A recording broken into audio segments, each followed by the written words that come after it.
শুভ সকাল প্রিয় বন্ধুরা, সবাই কেমন আছো? আশা করি ভালো আছো, সুস্থ আছো, আর আমিও ভালো আছি। তো সকালটা শুরু হলো এক কাপ চা নিয়ে। এখানে সবাই দেখো আছে, আমার শ্বশুর, আমার শাশুড়ি মা, সবাই আমরা এখানে বসে চা খাচ্ছি। আর আজকের ব্রেকফাস্টে ছিল চা আর হচ্ছে ব্রেড। আর আমার যা যেহেতু চা খায় না, তো ও ঘরে আছে। আর আমার আরেক যা, মানে আমার সেজো যা, ও কিন্তু বাড়িতে নেই। ও গেছে বাপের বাড়িতে জামাই ষষ্ঠীর জন্য। তো তারপরে দেখো আমরা চলে আসলাম রাস্তায়, অনু আর আমি। রাস্তায় হচ্ছে আমাদের গাড়িটা আসছিল, ড্রাইভার টাকা দিবে সেই জন্য। তোমাদেরকে বলা হয়নি, আমাদের গাড়িটা কিন্তু ঠিক হয়ে গেছে। আর মঙ্গলবার থেকে গাড়িটা চালানো শুরু করেছে। তো মঙ্গলবার যেহেতু হাট ছিল, তো সেই জন্য আমাকে টাকা দিয়ে গেল। আর কত টাকা ছিল বলবো? বেশি না, 200 টাকা মাত্র। এরকমই হয় বন্ধুরা, সেই জন্যই তো আমাদের সংসারে এত টানাপোড়েন। তোমরা নিশ্চয়ই ভাবছো যে এটা আবার কি দেখাচ্ছি। এটা হচ্ছে আমার শ্বশুরবাড়ির পাশেই ছাদ ঢালাই হচ্ছিল।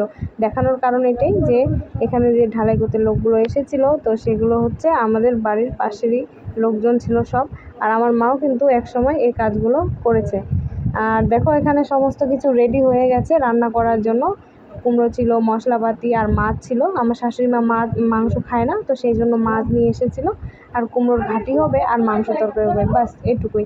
আর এই যে দেখতে পাচ্ছি মাংসটা এখানে ঝুলে রেখেছি, কারণ আমার শাশুড়ি মা খায় না, ঠেকাঠেকি হলে খাবে না সেই জন্য। আর এই যে রান্না করার পরে এই যে এরকম অবস্থা হয়ে গেছে, শুধু ভাতটাই হয়েছিল, তাতে এই অবস্থা। আর ওই যে ওটা দেখতে পেলে, ওটা হচ্ছে কিন্তু গরুর খাওয়ার। আর ফাইনালি আমাদের রান্নাবাড়ি হয়ে গেছে। তারপর প্রথমে শ্বশুরমশাইকে খেতে দিয়ে সবাই মিলে বসে পড়েছি খেতে।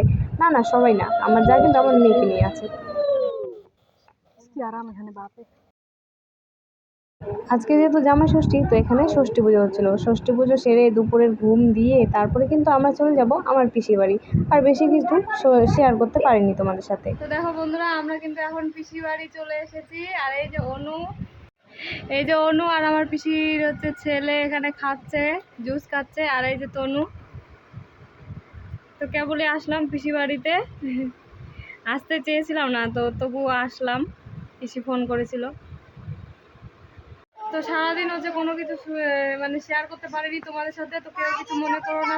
আর যে গরম, সেই জন্যই কিছু শেয়ার করিনি। আর তনু খুব কান্নাকাটি করছিল ওখানে গরমের মধ্যে, সেই জন্য।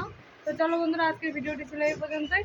দেখা হচ্ছে নেক্সট ভিডিওতে। ততক্ষণ ভালো থাকবে, সুস্থ থাকবে, এটাই আশা করছি। আর আমার ভিডিও ভালো লাগলে চ্যানেলটিকে অবশ্যই লাইক, কমেন্ট আর শেয়ার করে দিবে।